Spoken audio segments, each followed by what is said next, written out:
Hi friends, welcome to Radhika kitchen. ఈరోజు మనం చేసుకోబోయే రెసిపీ చికెన్ కర్రీ. మీరు కూడా ట్రై చేయండి, పర్ఫెక్ట్గా వస్తుంది. ఇక్కడ నేను 500 గ్రామ్ చికెన్ తీసుకొని ఇలా శుభ్రంగా వాష్ చేసుకున్నానండి.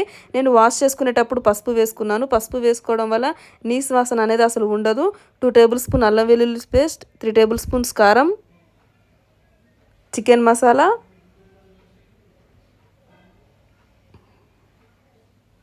ఫస్ట్ టైం నా ఛానల్ చూస్తున్న వాళ్ళు సబ్స్క్రైబ్ చేసుకోండి, 1 టేబుల్ స్పూన్ సాల్ట్, లెమన్.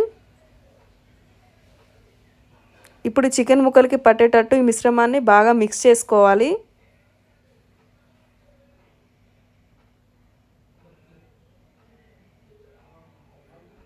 మీకు ఏమైనా రెసిపీస్ కావాలంటే నాకు కామెంట్ చేయండి.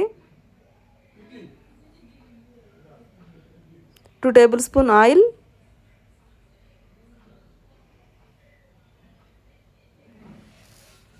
1 టేబుల్ స్పూన్ ధనియాల పొడి. ఇలా అన్నీ వేసుకున్న తర్వాత మిక్స్ చేసుకున్న తర్వాత 1/2 అవర్ పాటు ఫ్రిడ్జ్లో ఉంచుకోవాలి. ఇప్పుడు స్టవ్ వెలిగించి బౌల్లో 2 టేబుల్ స్పూన్ ఆయిల్ వేయాలి.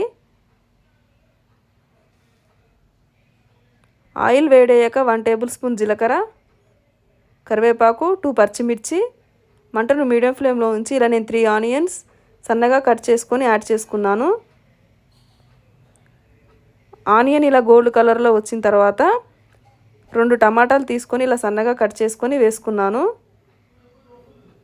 మంటను మీడియం ఫ్లేమ్లో ఉంచి వీటన్నిటిని ఇలా ఫ్రై చేసుకోవాలి.